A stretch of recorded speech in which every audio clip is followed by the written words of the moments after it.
You're listening to the Vol Basketball Fever Podcast, your source for news, discussion, and debates about the Vols and Lady Vols basketball programs.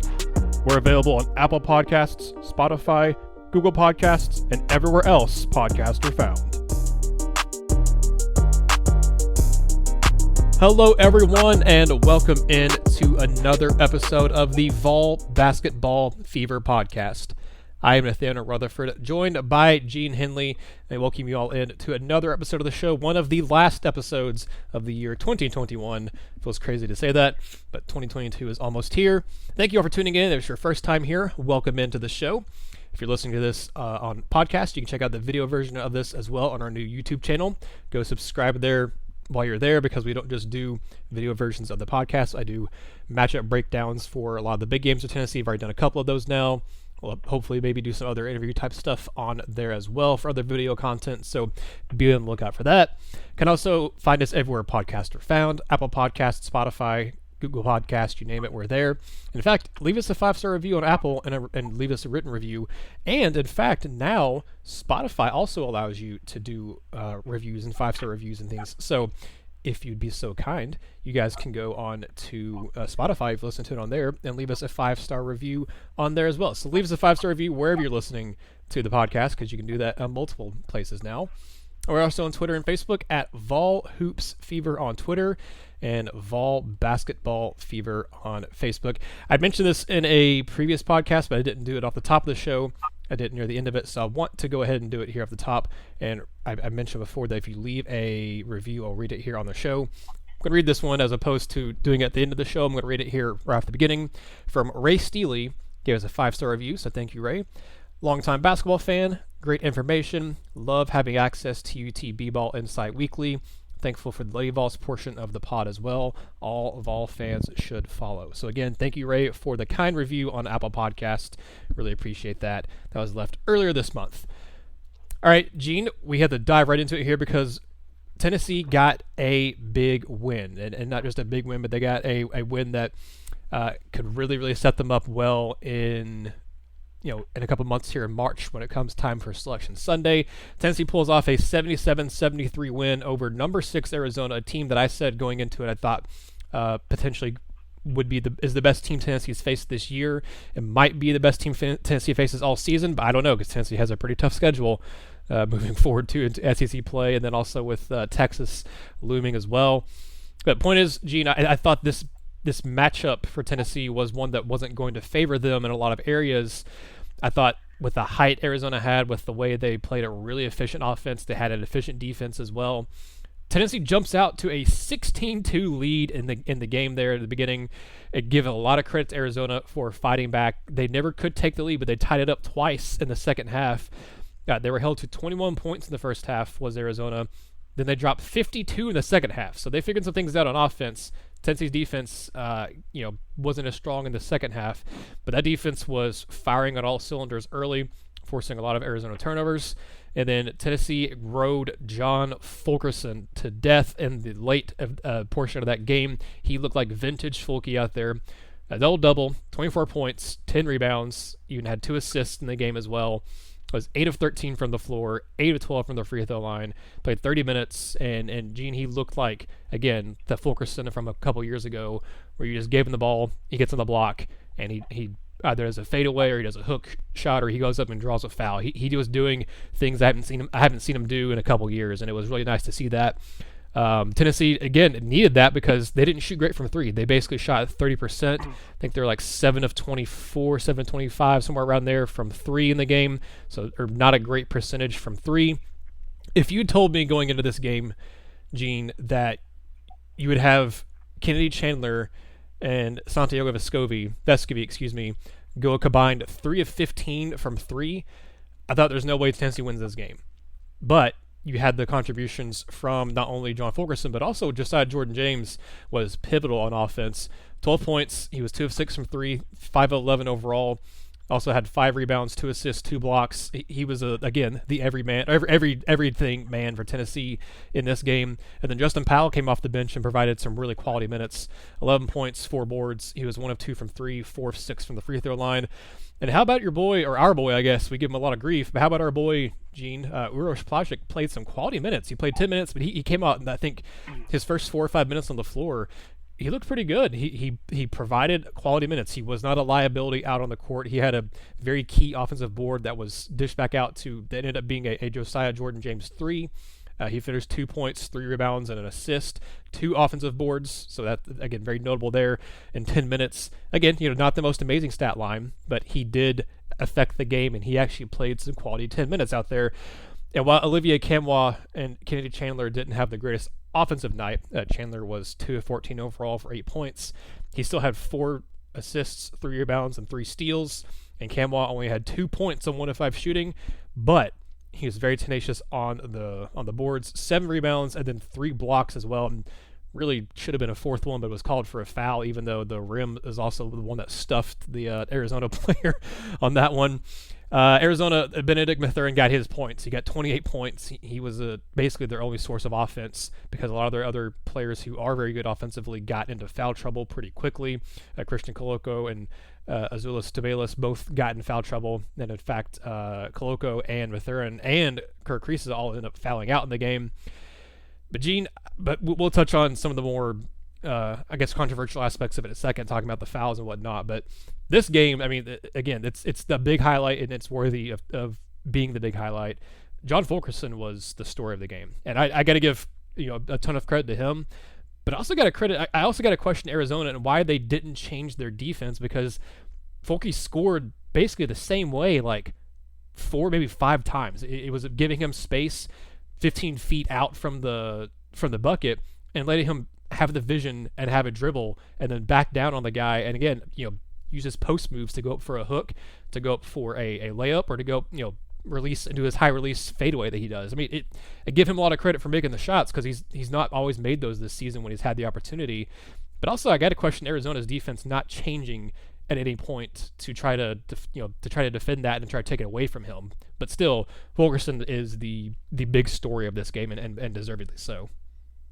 I do think that a part of the reason that Arizona didn't change its defense, dropping off, is in part because Fulkerson got a number of baskets just simply because he was just the hardest working guy on the court. Mm-hmm. I mean, heck, case in point, the last basket of the game, I believe, where Chandler just made a really bad decision on the drive, and that was that same coverage that led to it. And, it was the same coverage that was there. And, it was just Fulkerson just wanting, the whole want-to effect that you have in sports a lot of time, where the kid just wanted it more. And that's essentially what's the difference in that game, because there were so many times that, there were a number of times where Fulkerson either got to the free throw line or was able to score, just in part because he was just working harder than everybody else out there.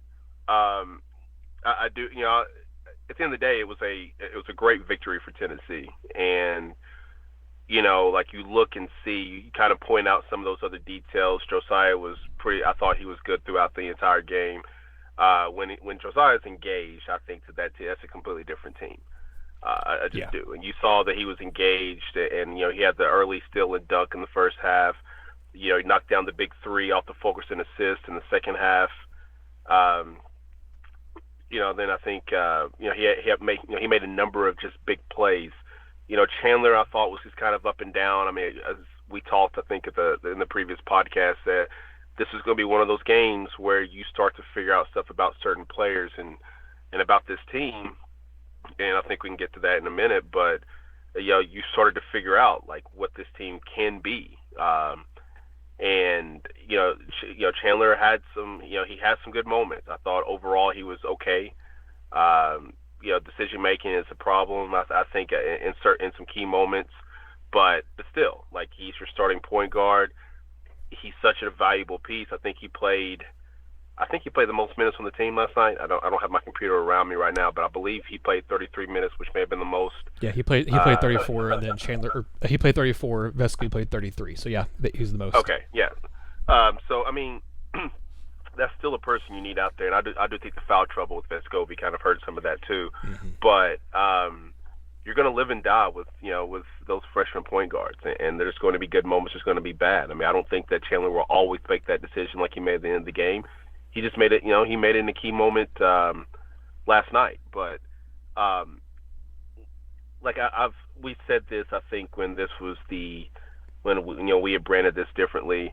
I don't think people give John Fulkerson enough credit for how good of a play. Not opponents. Opponents, no, because you saw the double teams and stuff that were being run at him early. But I don't think people give him credit for just how good of a basketball player he actually is. For whatever reason that may be, I don't think enough people give that kid credit for how good of a player. And look, some of it is he does do a lot of just like flopping around. And look, there are a couple calls, and we'll get to it later. There are a couple calls that I thought were just Fulkerson flailing fouls, and early. Now I thought everything that happened throughout the game. I'm not saying that they weren't fouls, but I do think that there was some kind of aspect to some of the stuff that I saw. But man, my biggest takeaway was sitting back and looking at, another thing I was going to be interested in is just who is going to play. Because, we talked about this last week. The gimme games are done.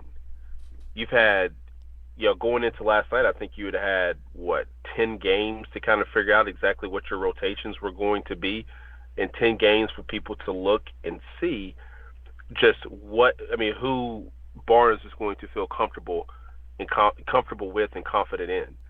And man, I think we talked about this in the preseason when we talked about some things that could possibly be the case with certain players. And I don't know if people notice this, but Brandon Huntley-Hatfield's not in that rotation, right, at all.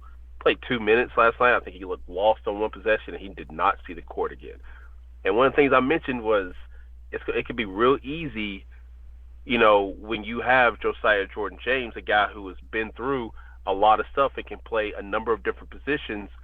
You could have a lineup where you had some semblance of Chandler, Vescovi, Powell, James, and Fulkerson, and that's essentially what you had in key parts down the stretch. Urosh, man, the 2 offensive rebounds and the kick out to Ziegler for the 3, or the 2 offensive rebounds that led to the Ziegler 3 in the first half, that was huge. Yep. And it's just like that's a kid who I don't think you have to ask much of. Just ask him to have effort and energy.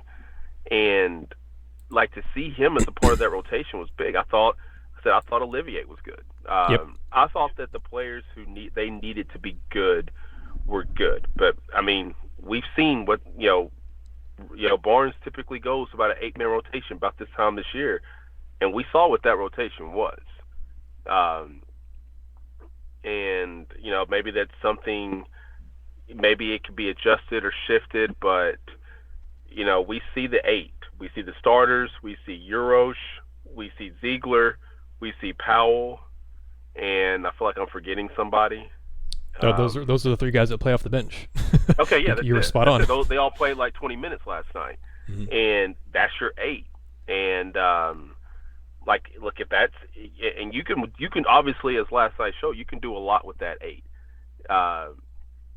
You have plenty of reason to feel confident. I think you've got 10 home games remaining. You've got, with that crowd and that energy, and with Fulkerson playing like he did, you have to feel confident in your ability in each of those 10 games, I think, that you have left. The other 9, we'll see, but that's just playing on the road in conference play. Those games can always go either way. But I was interested to see what that rotation was going to look like, and I mean, we got some answers last night in that regard. Yeah, a quick note about the crowd. It wasn't quite a sellout, but there was about 20,000 there. That was the best crowd I've seen. I wasn't there in person. I was there in person for the 2019 Kentucky game, and that was the best crowd since that game from everything I remember.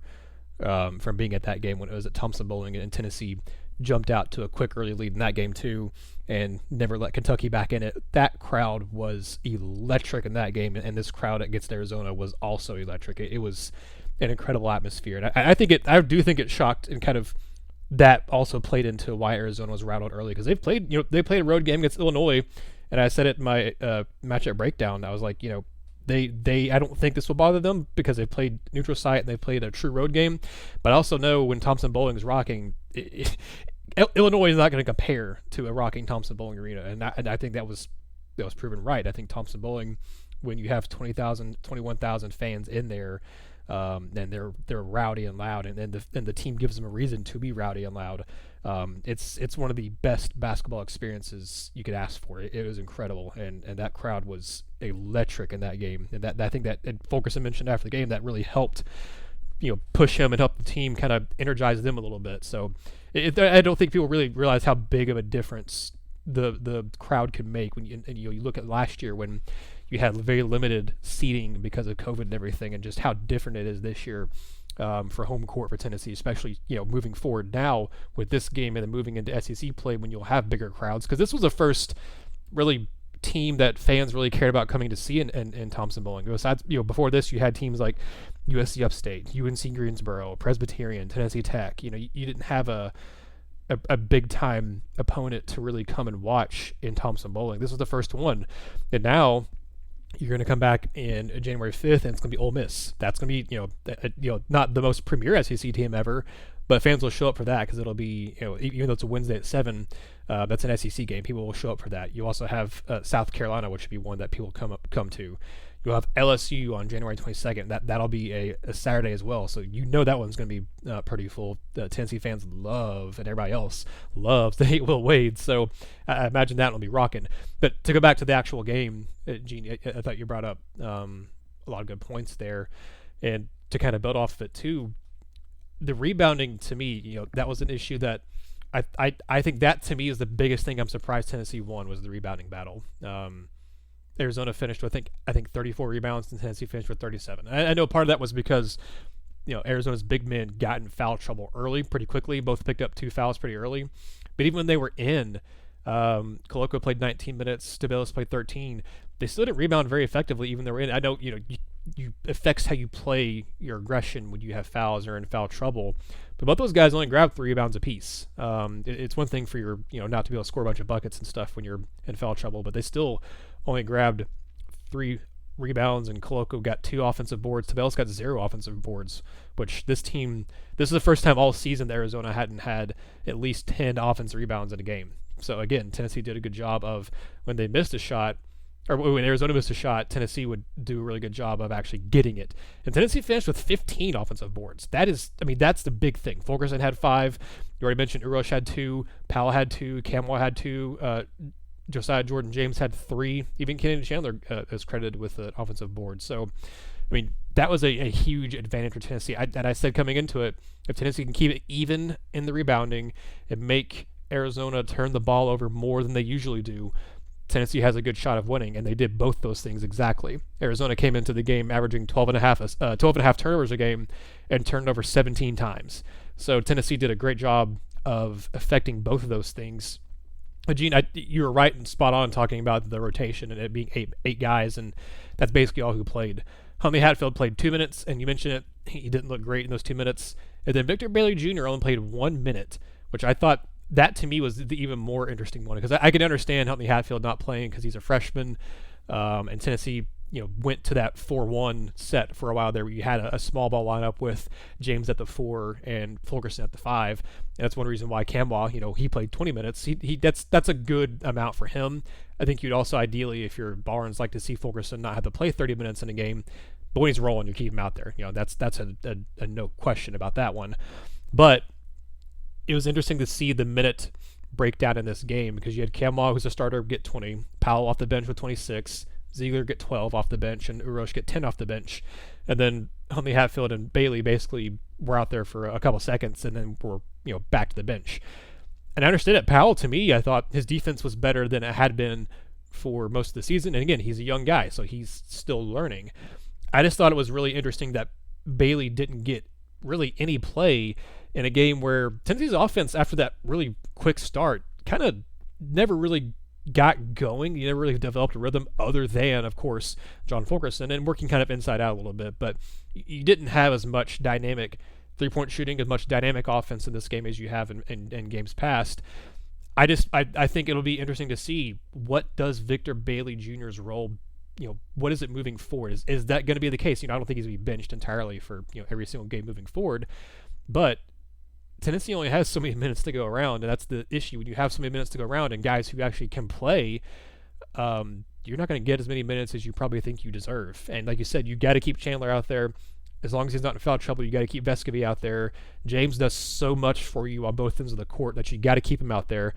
The only spots that are really up for grabs are that 4 and 5, and you're typically going to have Fulkerson or Kenwell out there. And if you don't have one of them, then you're probably going to have the other, and then you're going to have a guy like Powell or Ziegler be out there as your fifth player who's not playing the 4. You're going to have James playing the 4. So I think you're right. I think the 8 that played against Arizona is probably the 8 you're going to see the most of, but it still makes me very curious what happens with Victor Bailey Jr. because he's Tennessee's most inconsistent three-point shooter, but he's also Tennessee's probably, as we said on the podcast before, probably his most confident three-point shooter. I think Vescovy's obviously pretty confident shooting the 3 as well. He had 12 attempts from 3 in that game, was only 3 of 12, but he was not afraid to shoot it. But Gene, I think that's the big question mark. Is I expected Huntley-Hatfield to, if he didn't look good early, he was not going to play this game unless Erosh also looked bad early. And in that case, I think you had to play one of them in some sort of minutes. But I think, to me, what does this game mean for Bailey moving forward? And we'll get back to the game itself in a second. But I think that to me is a huge question coming out of this one. Yeah, and right now I don't know the answer to that. Like, the problem is if Bailey is having inconsistency shooting the ball, then, and who knows, maybe if Powell doesn't hit a couple of those early shots, maybe you go to Bailey, because I think a lot of Powell's ability to stay on the floor is going to be his ability to hit the shots. Now Ziegler is the interesting one to me, but Ziegler brings another dimension as the fact his quickness and his ball handling ability and his toughness. I liked how he kind of got into it with one of the Arizona kids early in this, I think in the second half, and Erosh kind of pushed him away. It's just big brother, little brother type stuff. But like there's just a certain level of toughness that you, in theory, that's what you thought. That's what Bailey has always, in theory, brought to the table, and he hasn't necessarily brought that this year. And I mean, obviously he's had some decent moments, but like, you're always going to judge your teams off of the games that matter. And there's a different level of mattering between USC Upstate and ETSU or whoever it was in Arizona. And look, I do think a big part of yesterday is that was a hungry team that was ready to play. They had a game taken away from them Saturday that they really wanted to play. And I mean, and you fall, and not only that, but you have the game taken away, but you're following that up with a top 10 team at your place. Oh, of course. Like, emotionally, you're ready to play that game the second that Saturday's game gets canceled. You're frustrated, but you're like, well, we can't be too frustrated because we got Arizona tomorrow. I mean, in 5 days or 4 days. And looking forward, I mean, you're like, how will these things work? I mean, I think it works in the fact that I think yesterday worked out the way it did because Tennessee had gotten the Arizona bigs in foul trouble. Could they have used those same rotations? Because obviously games dictate rotations sometimes, and you may need Erosh to give you 15 minutes in a game, and then maybe the next game he can't play against like an Alabama or somebody like that. You don't know, but you're always trying to tell your guys to be ready and just wait your turn. But I think the early foul trouble, which caused Arizona to really change how they did things. Because I mean, early on, Tennessee's defense was smothering. Yeah. Then I thought Arizona just started missing some wide open shots, and I think you can blame the crowd I think some for that because they had some wide open 3-point looks in that first half, and they were just missing them. And you're kind of wondering, man, if they start hitting these, can this be a game? And sure enough, second half, Kerr hit a couple. Number 0 was just, I think he ran out of gas, but I mean, he had 14 in the first half. He was carrying the team. I think he finished with 14 in the second half too. 28 out of their 73 points. I mean, Arizona scored 52 points in the second half. Right. Yeah. And that was, largely against that quote unquote smaller lineup. So there's still Tennessee was able to make it work with that particular 8, but that doesn't change the fact that they're going to kind of have to defend a little bit better. And I mean, obviously you don't want to be, too nitpicky after a game of that magnitude because it was a great win. You don't want to take anything, you don't want to take any of the shine away from like John Fulkerson or anything. But I mean, if you're thinking at this from a coaching perspective, like, man, let's enjoy this win, but there's so much we've got to get better at. Like some of the shots that they were hitting were just ridiculous, and some of them were like cuts off of cuts. Like a couple of threes that 25 hit were just, I mean, you can't guard them any better. Yeah. Yeah. I mean, it's like a couple that Vescovi hit. You can't guard them any better. Sometimes players make plays, shooters make shots, but like I said, I look at that and I say, look, this 8-man rotation, if this is going to hold true, I think that it's more likely that you see Bailey somehow infused than Huntley-Hatfield. I mean, I could be wrong on that, but there's just I think there's just I think there's a respect that that Barnes has of Bailey's defense that's going to allow. Like he's never really a horrible defender. I mean, sometimes defense is more than just guarding the guy in front of you. The second the ball's passed away, that's defense too. And how do you handle those moments? And obviously, I think that there's a place for somebody like Bailey there. Maybe you find a way to get Huntley-Hatfield in like a couple minutes every single game. I don't know. I mean, I don't know if there's a, we got to keep this kid somewhat engaged type, desire there, because I get it. That's a highly talented kid, extremely talented kid. Quite possibly the most talented player on that team. But, you can't be lost in big games. And you've got 19 of them left. You've got 19 big games remaining. Because whereas I don't think Ole Miss, Ole Miss has already lost to Samford. Ole Miss lost to somebody in the Southern Conference. So the SoCon is a really good league, but they lost to somebody last week, I believe. I could be wrong on that, but I feel like they lost to somebody that was, and I know they lost to somebody in the lower league. And then you've got, I feel like Samford. I don't know. Anyways, I'm looking at it right now. Yeah, I was tweeting about it some last night.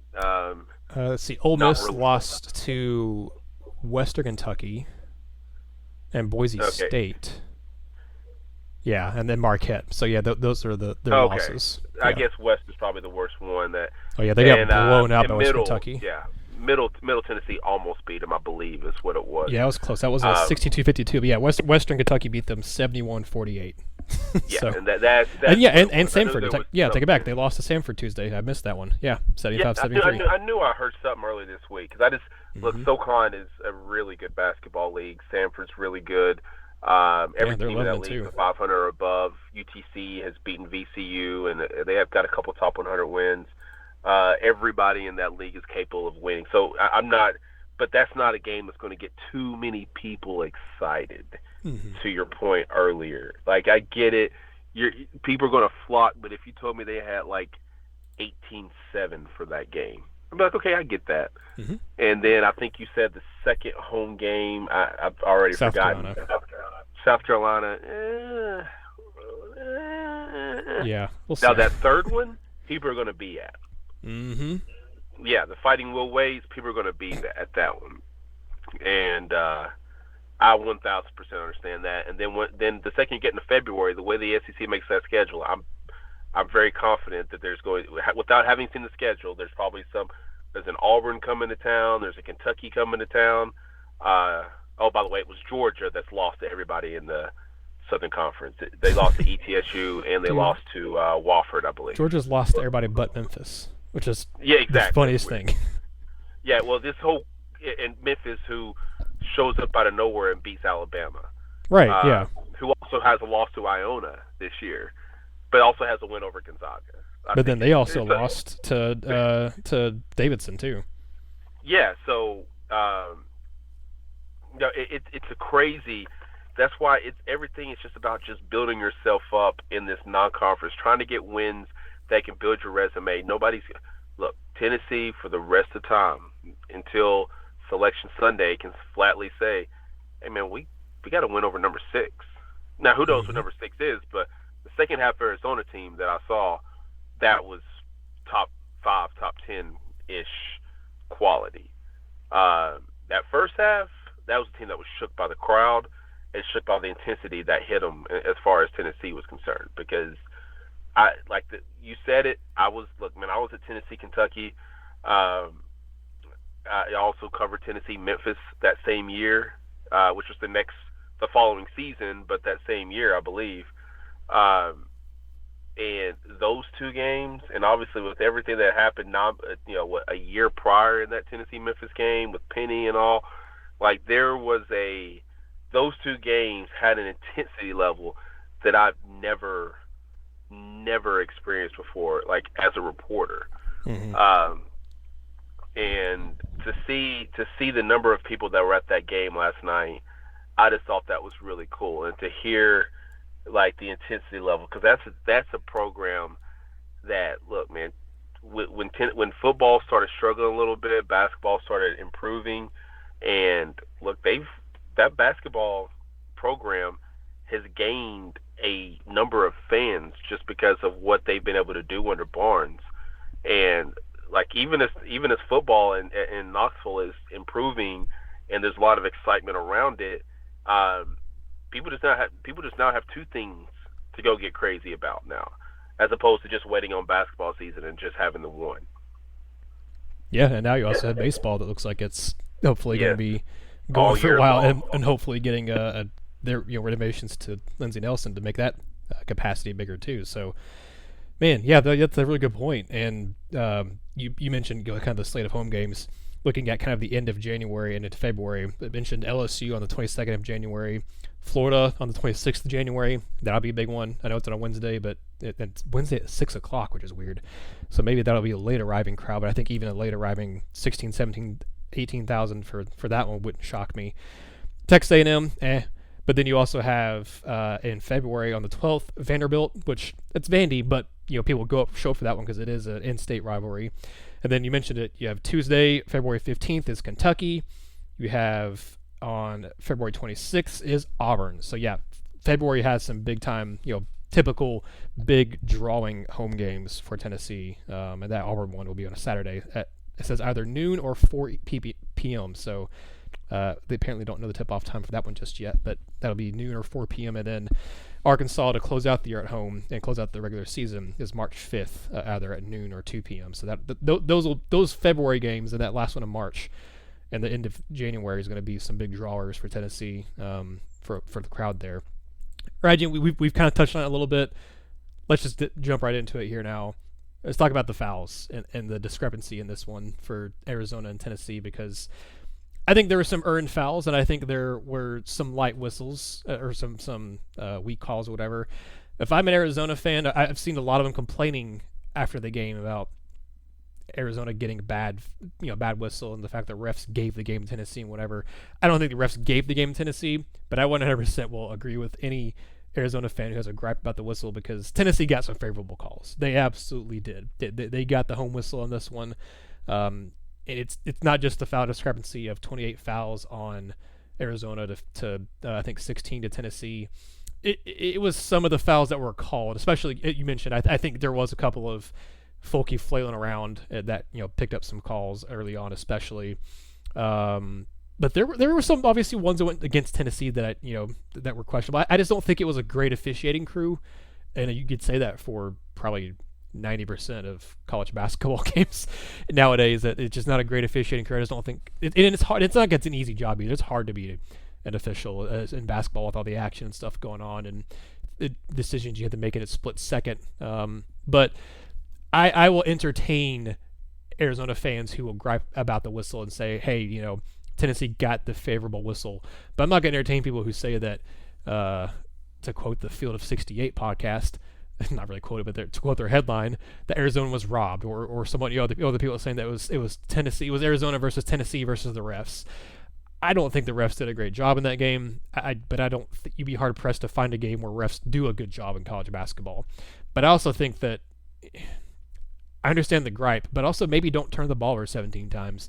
Maybe don't get rattled by the crowd and allow your team to fall behind 16-2. Maybe change your defense a little bit when you see something constantly working against you.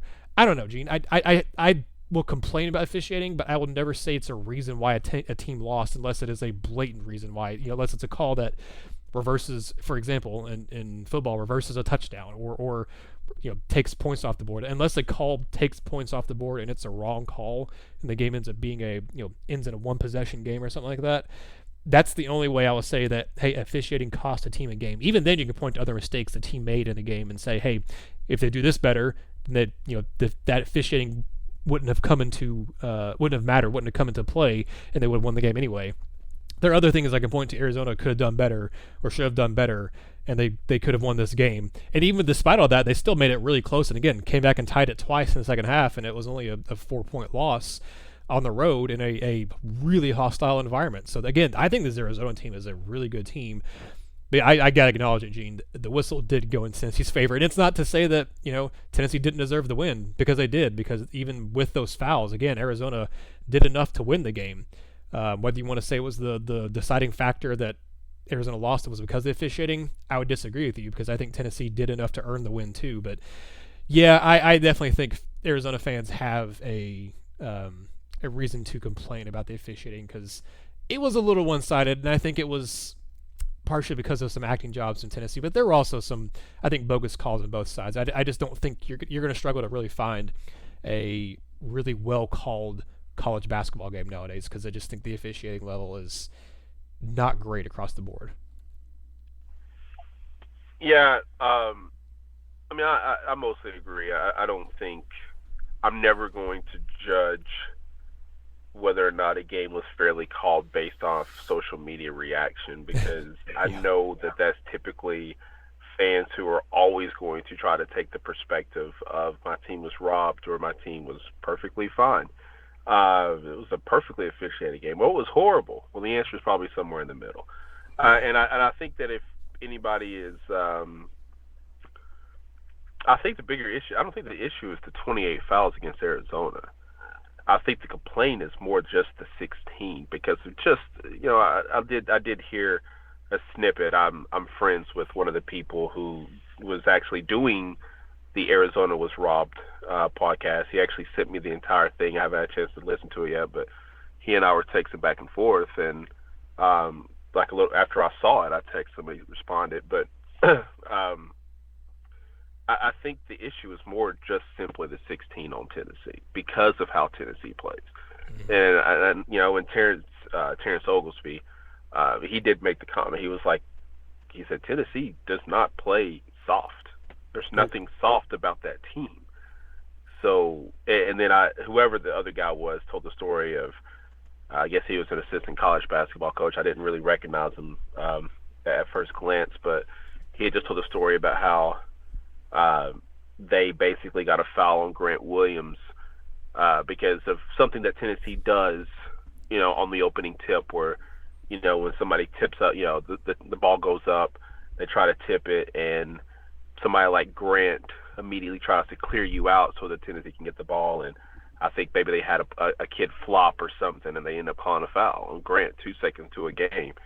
But I think that's more of what the issue is. Like, I didn't see too many. I didn't see too many that were just flatly missed. Mm-hmm. There were a couple that I thought that the way the game was going, you could have called, and I think if you ask Tommy Lloyd, that's what he would probably argue, is the fact not necessarily that we fouled 28 times, but if you're going to make this your whistle consistently on both ends of the court. Yeah, because right. that does affect how players play. Like if I'm defending somebody, I put an arm bar into their back, and the second the kid gets the ball, he maybe flails forward, and you call a foul on me. Okay, but then when those roles are reversed and the ball's thrown to me, and I feel that same arm bar, and maybe I'll flail forward, you got to make that call too. And there's just that, and that's where I think sometimes in games people don't necessarily know how to play because, man, you called that down. I attacked the basket, made a layup. I'm sorry, the guy I was guarding attacked the basket, made a layup. I hit him in the hip. He made the layup, and you called a foul on me.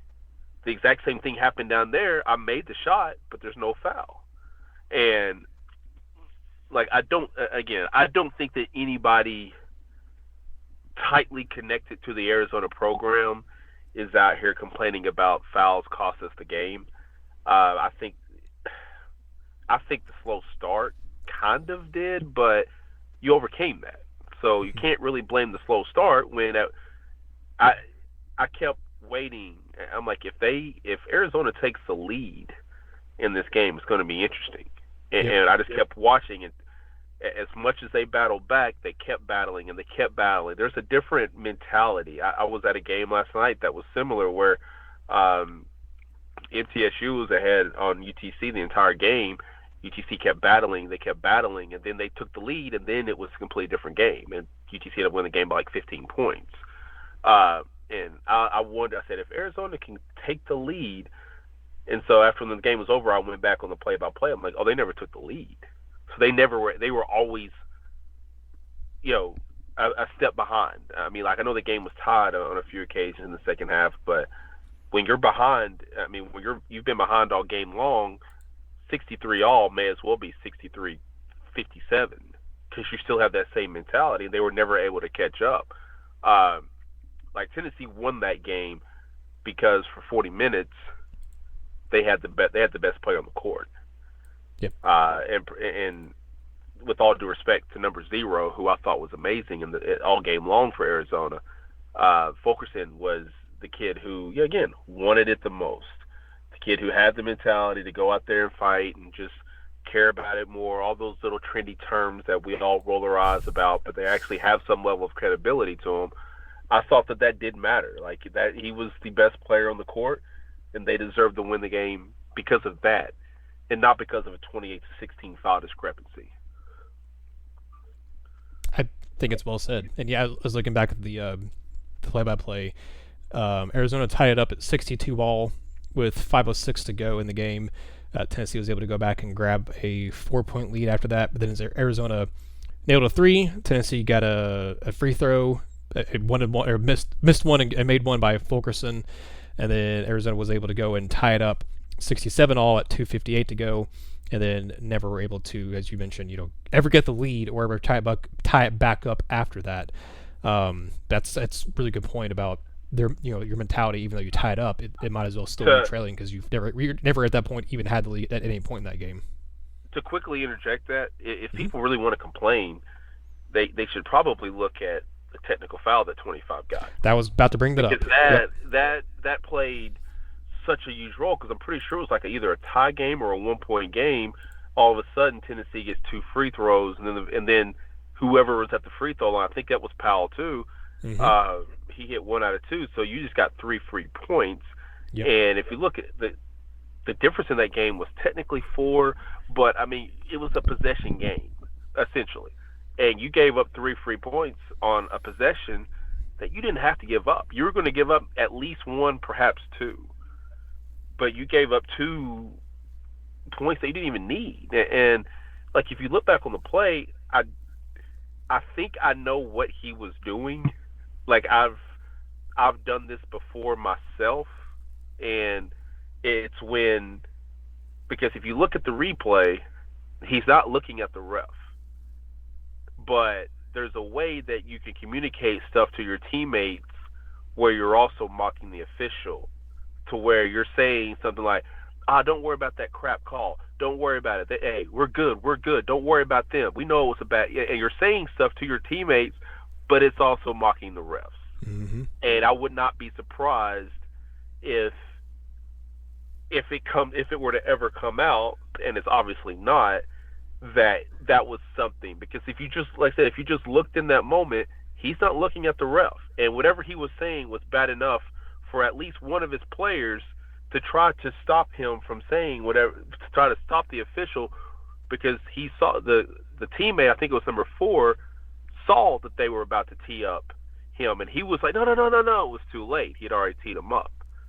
And immediately, whereas the rest of the team was all confused, number 4 and I think it was number 5 were both mad because they knew exactly what he was doing. So if people want to complain about stuff, and I'm not saying they are, I mean, apparently they are, you have to point to moments like that, because 28-16 doesn't matter if you don't give up those 2 free points, which, when you look back, looked like they were pretty legitimate, because 2 of his teammates were trying to prevent it from happening because they saw it and he didn't even see it, and then he tried to act dumb and probably told the coach, I didn't say anything. I wasn't even talking to him. Yeah, but you were saying something that you knew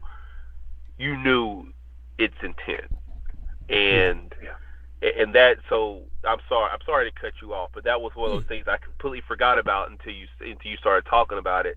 And I'm like, little moments don't matter until they do.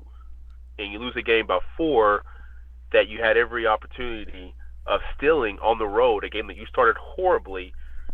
You have to be, if you're going to play in Knoxville, man, especially right now, you've got to be 15 points better. And that's got nothing to do with officiating. That's got everything to do with the way that team plays at home, now that they've got their crowd back. You know, like all of that stuff that they have to their advantage right now.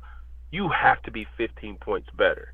And guess what? Which means you can't make the silly mistakes that could potentially cost you in a close game, which is exactly what last night's game was.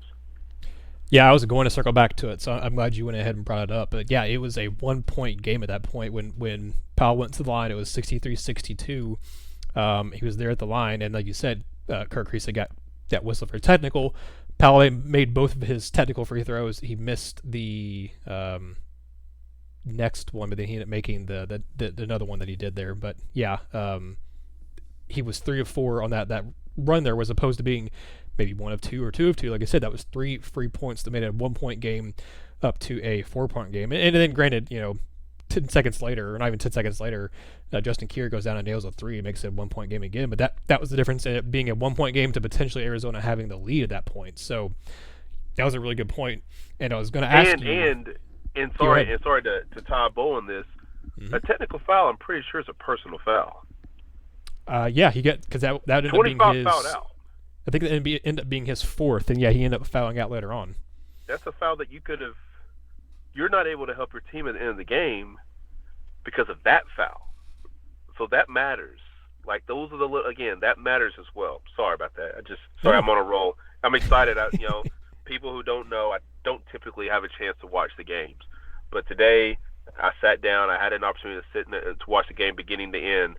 So I've got thoughts, I've got details, and the thing is not the only wise one on this particular podcast. I've got information. I've got notes too.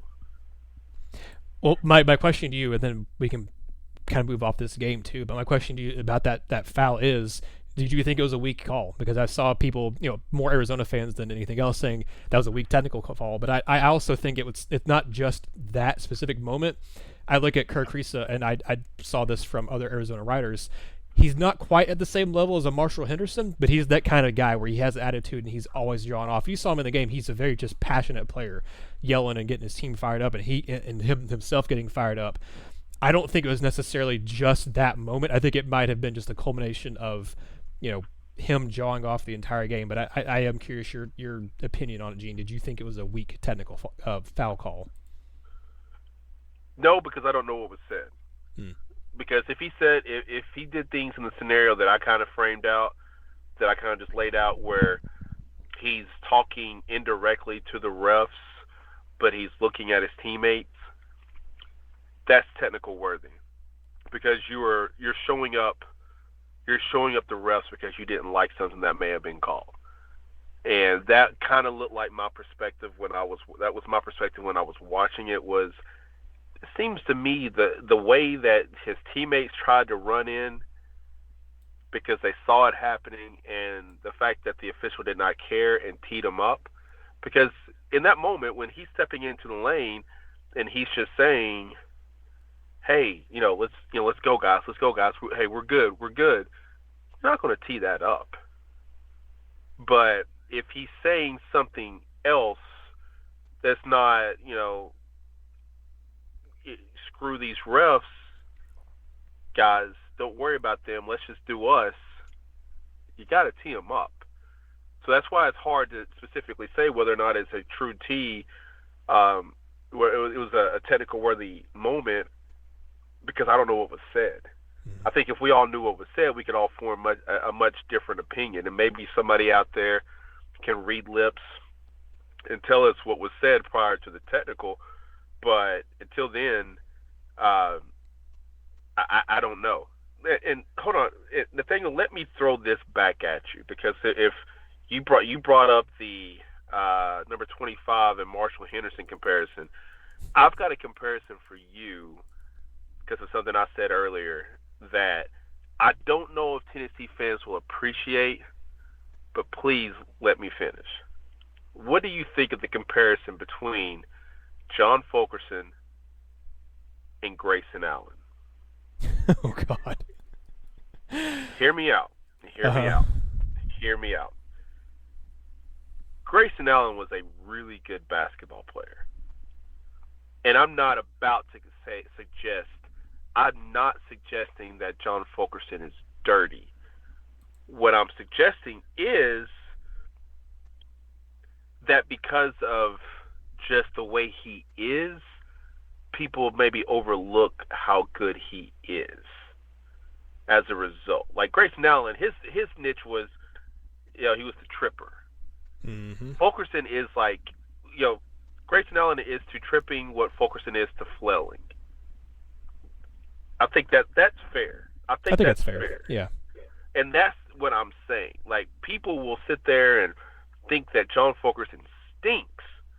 And I'm like, no, this is a talented basketball player, man. It's like his attack when he had the ball in the corner in the second half, and he got that kid, he broke him down, took 2 dribbles to the lane and made the left hand. I know he's left-handed, but he makes the layup going to the, driving to the center of the rim. Like, that's a tough play over a kid who's like 6'9", 6'10". That's a tough play. But people will just look at him as it's just old John. It's Fulky, it's pals, and not necessarily take into account that this kid is a really good basketball player. So I'm throwing this back at you because that's just something I was literally thinking about earlier in the podcast. I'm like, I know I'll get ripped to shreds because I dared suggest that John Fulkerson's a dirty player, and I am not. I am not making that comparison. So if anybody tries to suggest that if I get anybody in my Twitter mentions suggesting that I'm calling John Fulkerson a dirty player, then I can tell you did not listen to what I said, because I am not saying that. Mm-hmm. I'm just making the comparison that, okay, you got the white kid who is it's a really good basketball player. I mean, Grayson Allen's been in the NBA for like 6-7 years now. I mean, you don't just make it that far because you like to trip people. You make it because you're good. You have a role, and you understand a role. You understand how to play a role. I mean, he was really good in that national championship game when people didn't even know who he was. Yeah. But yes, that's what I want to hear. I guess your thoughts about. Maybe there's a better comparison. I understand that Grayson Allen is 6'4", Fulkerson is 6'9", but I just look at that because of other things outside of just simply points and rebounds and assists and stuff. Yeah. That people will sometimes suggest that he's not the player. Like when Fulkerson down the stretch of that 2019-20 season, when he was averaging like 18 points and like 8 or whatever, 9 rebounds a game, like I had people like in my mentions talking about what he was this, that, and the other. I'm like, no, he's not dirty. No, he doesn't stink. He's just a really good player. Like Kentucky fans and stuff. I mean, like, no, this is a really good basketball player. That's where this thing starts. Mm-hmm. If you don't give me the starting point that John Fulkerson, really good basketball player, and then you maybe trickle down on some of the Powell stuff or whatever, because I think that people kind of treat him like a caricature of a good basketball player because of all the other stuff that surrounds him. Like when when was the last time that you were in the zone like this? Last night when I played Fortnite, like stuff like that. Like because of that, so they treat him like a caricature of a good basketball player. I'm not suggesting the media is doing this. No. I'm not suggesting, but I'm suggesting that people will latch on to comments like that. Oh, he's just the every guy. He's just this. He's just old Fulky, and no, like to me the starting point is this is a really good basketball player. And then go down from that. But I just feel like there's just so much that's attached to him, much like there was with Grayson Allen, that it's hard for some people to wrap their mind around the fact that they really are good basketball players because of the other stuff. That comparison to me caught me off guard, but I get what you're saying. Like you said, you're not saying that he was dirty like Grayson, but the fact that they're good players, they just have other stuff that people associate with them that makes them forget how good they are. Because like you made a good point. Like I myself sometimes forget how good Grayson Allen is. This is his 4th year in the NBA, and he's improved every year he's been there. And he's currently got career highs in almost every category. He's averaging for the Bucks 13 points, almost 4 boards, and he's making 42% of his threes this season. So I mean, he in 30 minutes a game almost. And he started all 30 games he's played in. So yeah, that's like you said. You don't just get into the NBA because you stay there for 4 or 5 years because you're a role player most of the time. He's that guy averaging 30 minutes a game, starting all 30 games he's played in, and is averaging 13 points, 4 boards, and again, shooting 42% from 3. Pretty dang solid, if you ask me. And again, I don't like Grayson Allen at all, but he's developed every year he's been there, and is a really good player. He was a really good player at Duke, man. I mean, he was a guy that averaged I want to say, gotta look at his stats really quick, but he was a guy that averaged a lot of points and a lot of just doing a bunch of stuff for them in his couple years he was there. I can't find his college stats right now. I'll look him up in a second. But anyway, he was there like 4 years because he was there 4 years of all the tripping stuff, and so there was a negative stigma that where nobody thought he was any good. But when he played, he was really good. He was a first-round pick. He was number 21 overall pick in the league. I think he's number 20 overall pick. Yeah, he was a guy who in his second year averaged almost 22 points a game for him, and that went down in his last couple of years. But he still averaged 15 points a game in his last 2 seasons for him. It was still a pretty darn good three-point shooter for Duke. So yeah, I mean, I think people forget how good he was. He was a 2-time all ACC player. Again, won the national title as a true freshman on that team. It also, to your point about Fulkerson, you're right, because he was a guy as a true freshman. Again, granted, he didn't play a bunch of, I guess, like Justin Powell. He didn't play against a bunch of big-time teams in his first year before he got hurt. But in 10 games as a true freshman, in 16 minutes per game, was averaging 5 points and 5 rebounds, basically, per game as a true freshman in a Tennessee team in 2016-17 that wasn't great, but had some young, good talent on that team that, ended up being really good players moving forward for Tennessee. But that's how good he was. Before his injury, he was already averaging as a true freshman basically 5 and 5 in just 16 minutes a game coming off the bench and starting some games. He started 6 of the 10 games he played for Tennessee that year. And look at his game logs because I'm curious who he played against in those games. I mean, he wasn't anybody great. He played UTC, he played Appalachian State, but that was the UTC team. Take it back. That was the UTC team that beat Tennessee that year. That was just more, I guess, indication of how bad Tennessee was, but that was also a pretty good UTC team. But he played against Wisconsin, he played against Oregon, he played against UNC. He didn't do anything really against Wisconsin, but against Oregon, played 37 minutes and got 12 points and 10 boards as a true freshman, 5 blocks as a true freshman. Against UNC, another game that Tennessee lost, He played 24 minutes, had 8 points, 4 rebounds, and 2 steals as a true freshman. As a guy who wasn't a 4-star, 5-star true freshman.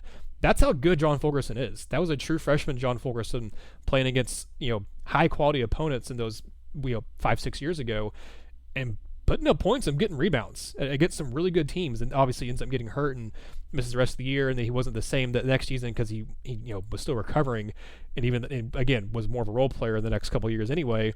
But then when he got healthy, again, we saw what he was in 1920. So I think your point is it's a good one, Gene. I also think, honestly, a maybe even better comparison for him would be his one-time teammate, Grant Williams, because I think if he learned – if Fulkerson learned the flopping and flailing around from anybody, it was from Grant, because I love Grant to death, but – and I don't think it was nearly as much flopping as a certain Kentucky radio host would like it to be, but Grant definitely flopped, and Grant flops in the NBA because everybody flops in the NBA. I think it really, if you're going to look at it, but people knew how the thing is though, people knew how good Grant Williams was. It wasn't like you said, he wasn't a caricature to the extent that I think John Fulkerson is, where he's this this kid from Kingsport who's kind of a country hick boy who's got that you can definitely tell he's from Tennessee, he's from the South, the way he talks and his accent he has. That people forget how good he is. People never really forgot how good Grant was. People pretty much knew how good he was. But I think if you're looking at his personality and his demeanor on the court and the I guess you can call it savvy if you want to, the savvy way he's able to embellish fouls and draw fouls on opponents, Grant was just as good at that, if not even, maybe I don't want to say even better, as I think Fulkerson's the best I've seen at Tennessee in a long time in terms of embellishing fouls and drawing fouls on opponents. I mean, he drew 13 in the game on Wednesday night against Arizona, but he learned that. I mean, I can guarantee you he learned that from Grant, because being his understudy for a couple years there, and being the role player that would come in and fill in for him, he learned that from Grant. And Gene, I know you will not argue with me. Grant 100% flops sometimes, and all the time, but he definitely did at Tennessee, and he definitely does in the NBA. But he likes to also embellish some of those fouls. And I think Fulkerson absolutely learned from Grant on that one. Yeah, and I think the thing with Grant was what really triggered that whole thing from Kentucky was that for so much during the regular season he had gotten away with a lot of that stuff, and then all of a sudden in that game, it's him versus, I believe it was Reed Travis and like PJ Washington. You weren't getting those calls, and so when you're not getting those calls, now you're just a guy that's out there just flopping. I mean, if you're going to flop with a purpose. Like get something out of it. And that was a struggle. So obviously the second time around, I don't think he was a ton better the second time. Now the SEC tournament game, which is still, I'd say, the funnest game that I've ever covered in second. I did a UTC Dayton game in Dayton back in 2016. That was amazing. Probably one of the two most exciting games I've had an opportunity to cover in my lifetime. And you talk about that 2019 SEC tournament, Kentucky, Tennessee. Yeah, I agree with you. That was one of the most exciting, interesting games that I've had a chance to be around. I thought that Grant was really good. I think he hit if I recall, he hit a three in the corner that was massive in that game. And then I know Admiral, I believe, hit a big three. They just made that big comeback. I think the funnest part for me is that, I mean, I don't have any specific ties, any school. I always say my dad's from Knoxville. He's from Loudon specifically. My mom's from Western Kentucky. So I have in my blood whatever the blend of orange and blue is. I don't care. That's what my blend is. It's just also have some red in there with U of L, with Louisville, because I've got a ton of family that lives up there. But my coworker, huge Kentucky fan. Huge Kentucky fan. And so twice in that year, we had Tennessee come back from like 10 down to beat Kentucky. And then the Tennessee-Kentucky football game in Lexington that year that we were both at together. And there's nothing funner than watching him completely break down over those losses. But no, I mean, I think that's what a lot of that had to do with, was just, Sometimes when you get away with something for so long, you don't know any other way of going through it. Yeah. And, Grant had been able to get away with a lot of stuff, and then he couldn't. And there's going to come a time where Fulkerson's playing a game where he's not getting those calls. And I imagine it's not going to be in Knoxville. It's going to be on the road somewhere. Mm-hmm. And so it's going to just flatly look like he's just flopping out there.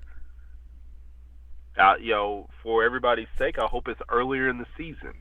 Yeah, I can almost guarantee you it's going to be January 15th in Rep Arena when he goes up against Sheboy, and he ain't getting those calls. I don't think not in Rep, not against the rebounding machine that he is. That kid had like 78 rebounds last night. It was ridiculous. He had a Bill Russell type game, like he just did. It was like crazy. Rodman. Like he didn't even score. I mean, like it's crazy, but that's going to be a tough test for somebody like Fulkerson, who I think maybe a little bit more skilled than this kid, because he's just like, Oscar, go rebound. Yes, sir. And it's just that simple. Like, go grab 20 rebounds. I got you. And he's capable of doing that. Now, that'll be a game where if Tennessee, because we wondered going into this week when we did the podcast on Sunday, we wondered how Tennessee would handle the height. Well, what they did was they just threw their 6'9" kid at the two, and I do think they got a little bit of a favorable whistle, but who cares? Both those guys are in foul trouble in the first half, and that kind of negates what you're doing, and it's hard for those kids to get back into a flow. So therefore you won. The number 10 kid didn't score until like a late basket with just like 2 or 3 minutes to go in the game. And I thought he looked like a nice player. The other big, maybe 35 or so, I can't remember his name. He looked like he kind of had some of the Kentucky bigs kind of feel to him, where he's just going to go snag a bunch of rebounds, block a bunch of shots. Yeah, that was Christian Coloco. He's built more like a typical center type player. Yeah. Yeah. So I mean, and look, like if you can combat height with fouls, because I'd imagine that if this was a home and home series this year, and they were going to Arizona to play, that game would look vastly different. Oh yeah. Oh yeah. It would look vastly different, because that was an intense game. It was a good game. It was an intense game. And I think that game looks vastly different if they play a second time. But they don't. So until the 2022-2023 season, or whenever this actually happens, Tennessee's got bragging rights. And maybe they see each other in March. And that would be interesting, because that would not be an early round game, the way that these two teams are trending. I do think it would be a good one, but I mean, we'll see what happens with Tennessee this week, because I don't think they play again after Christmas. So the 29th. Yeah, so they've got that win. They've got that win on their resume, and they'll probably bump up to about 10 or 11. I could see, unless AP voters, which can be the case, don't always pay attention to what happens in games. And I think I saw somebody dropped Kentucky and bumped up North Carolina after the Kentucky-North Carolina game last week. And if that was a 2-point game, maybe you could make that argument, but I'm pretty sure that was about 30. Yeah, that wasn't close. That was a Kentucky won that one 98-69. So basically 30. It's 29 points. Yeah. Yeah. So, look, all things considered, I think Tennessee bumps up to around 10, maybe 11, whatever. And like, that's something to build at as we go into this whole SEC play, which obviously is going to be really interesting. Yeah, we've already talked for like well over an hour at this point, so I really quickly wanted to look ahead just very quickly here that Tennessee's next few games, because it's not easy coming up for Tennessee.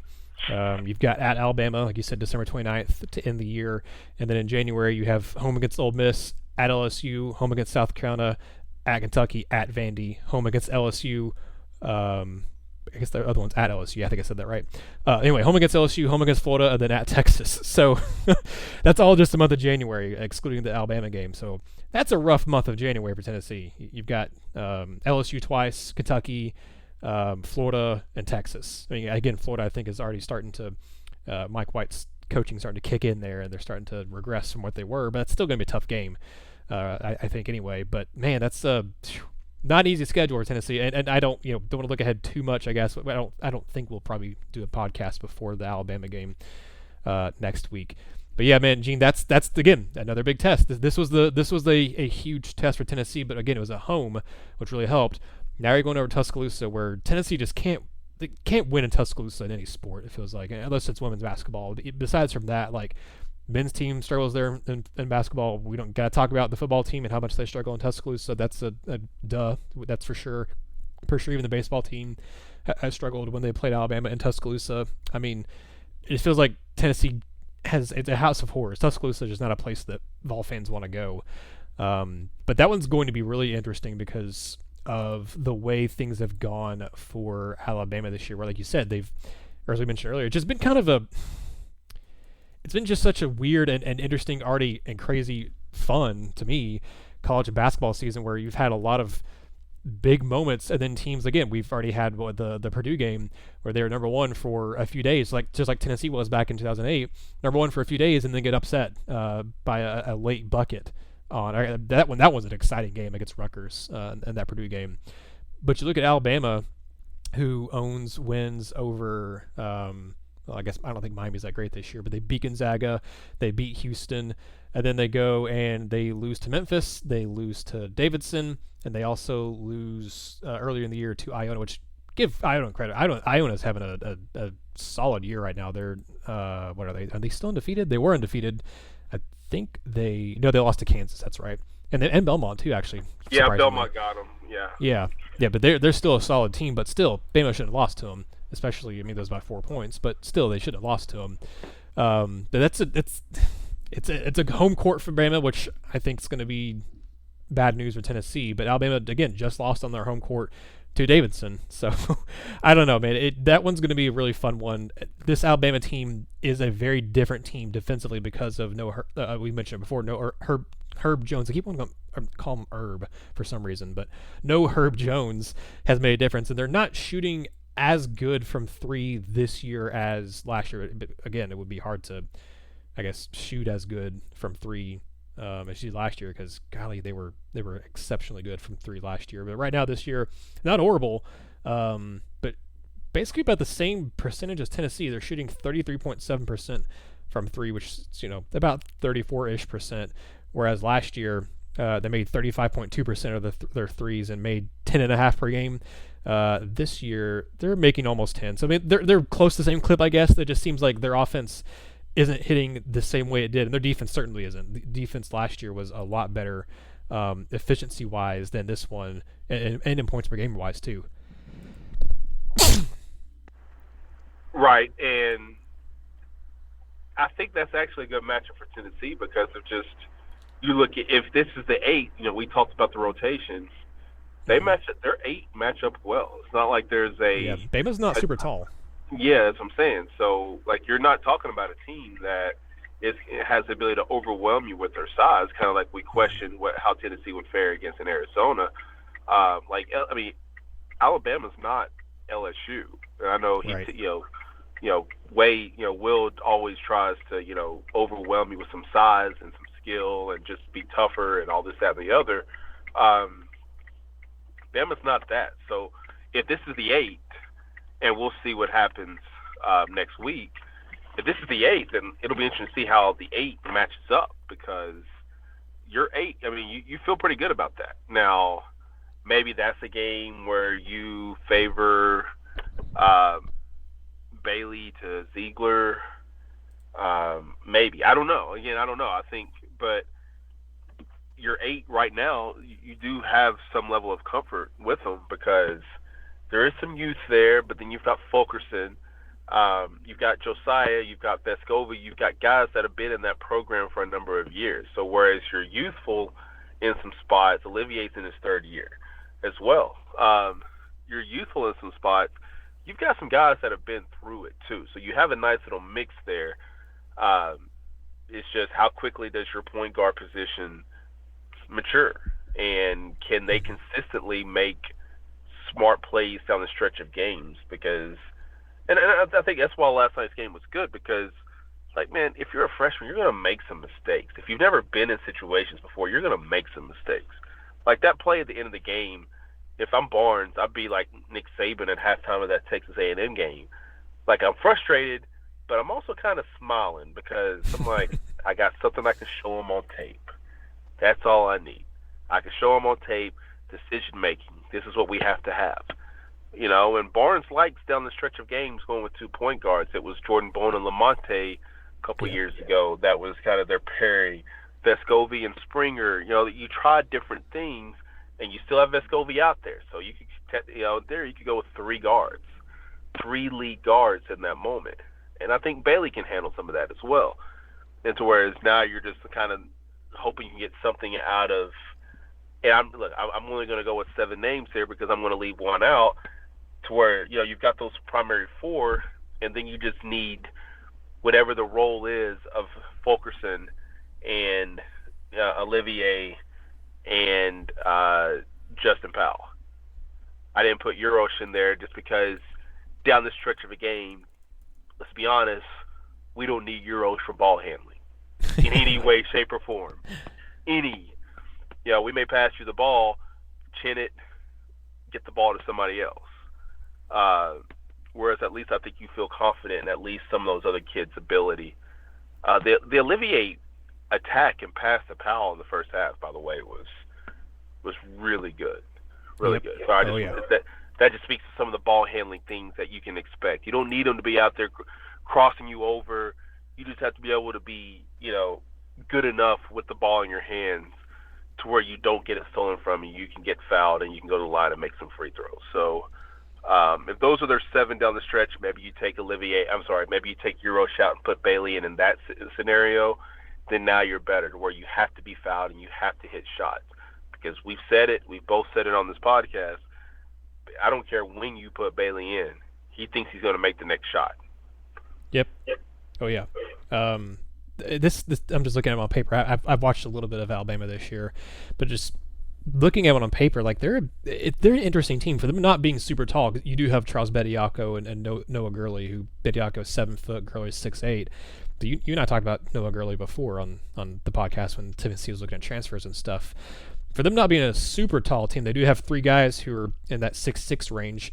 They rebound the ball pretty well. Jaden Shackelford's 6'3", and he leads the team in rebounding at 6.5 a game, which is pretty impressive. And they actually average almost 41 rebounds a game, which is top 40 in the country. So, I mean, they do actually do a pretty good job of rebounding for them not being the tallest team out there. But they do have a very scary trio on offense with Jaden Shackelford, Javon Quinterly, and Keon Ellis. But they have just like Tennessee, they have kind of a rotation of 8 that looks like they like to play. Those 3 I mentioned have started all 12 games. Charles Bediako has also started all 12 games.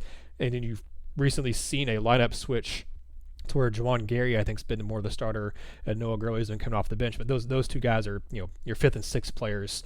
J.D. Davison, the true freshman, hasn't really quite lived up to the hype, but he hasn't been bad either. He's averaging 8.7 points a game, and then basically 5 rebounds and 4.5 assists. So he's, you know, doing a good job of filling up a stat sheet. But to me, it's all about Shackelford, Quinterly, and Ellis in terms of scoring for Bama, and especially Shackelford hitting almost 42% of his threes so far this year. He's going to be the one that really key in on. But even if you have the key on in him, Quinterly can go off, and they get 18 recently. I think maybe in the win against Drake. And also, I mean, Ellis can score. So this is going to be an interesting and I think fun game, and one that I expect to be maybe around the same kind of scoring range as this one was for Tennessee. I think both teams getting into the 70s. It wouldn't shock me at all if that happens, because Alabama's averaging right now basically 83 points a game, but they're also giving up 73 points a game, which is not a great number in terms of points per game, whereas Tennessee is averaging about 78 points a game and giving up just under 60 points per game. So it's going to be, again, intriguing. The Alabama's defense was very efficient last year, because of their possessions and whatnot. They gave up a little bit more points per game than you expect. But looking at their efficiency, they were on KenPom. They're the number 3 adjusted defense in the country last season, just because of how fast they played and everything. They gave up a little bit more points than you expected, but they were really efficient. This year, they're 52 in adjusted defense. So it's a big difference in terms of their defensive efficiency. Tennessee, meanwhile, number 2 in the country in adjusted defensive efficiency. And LSU's number 1, but LSU also hasn't played the schedule Tennessee has. So I would say Tennessee's probably number 1 if I had to really, truly put it on there. But whatever, LSU still has had a good defense. But Gene, Alabama has the number 9 adjusted offensive efficiency on Ken Palm. Again, that's just Ken Palm. That's just one metric. And that's not what your eyes also tell you. But still, this is going to be a fun one, I think. I'm very much looking forward to it. And again, I don't think we're going to do a podcast before that, so I wanted to touch on it briefly. But Gina, I'm going to go ahead and end the podcast here. I want to tell you, and I'll let you talk too, but I'll tell you a Merry Christmas, man, because we're only a couple days out. By the time most people listening to this will probably be Christmas Eve. And if you're traveling out there, if you're listening to this while you're traveling, be safe. Again, happy holidays, Merry Christmas to all of you out there who are listening. We really appreciate all your support and everything, whether it's been on the podcast, whether it's been on the new YouTube channel or our social media channels. Man, we appreciate all of you. Cannot say thank you enough. We'll have another episode before the new year, I believe, but Jeannie and I will. But I think this will be obviously the last one for Christmas, but I think also the last one before the Alabama game. But we're coming back Gene, tomorrow. Buddy. We are coming back with a special episode tomorrow. I am just kidding. No, but hope everybody has a Merry Christmas. Nathanael, I appreciate you allowing me this opportunity to be a part of this. And so certainly a Merry Christmas to you too. Hopefully you listeners don't spend as much money on Christmas as I spent on my soon-to-be 17-year-old son with one gift that unfortunately has run me about, I feel like, 3 months rent. That's maybe a little too much, but still felt that way whenever I made. You give him a PS5? No, I got him a pair of foam shoes, and the person who makes the foam shoes, I used to like this guy a lot. Now I question him. I question a lot about who he is, in a lot of ways. I don't question what he's become. And there's only one person I'm talking about, and I don't want to say the name. They're a popular hip hop artist, as the kids would say. But yes. So, anyways, I hope everybody gets everything they want this holiday season. Hopefully. Those who have an opportunity to spend time with friends and loved ones, do so. Hug them, kiss them, love them. And obviously we'll be back, next week with another great pod where we hopefully have more interesting things to talk to as we bring in 2022. Absolutely. Well, guys, thank you all so much. Ladies and gentlemen out there listening to the podcast, thank you all. Again, as Gene and I both said, Merry Christmas, Happy Holidays, and we hope you have a safe and wonderful one. Signing off for Gene, I am Nathanael, and this has been another episode of the Vol Basketball Fever Podcast. Thank you for listening to the Vol Basketball Fever Podcast. Subscribe to the show so you'll never miss another episode.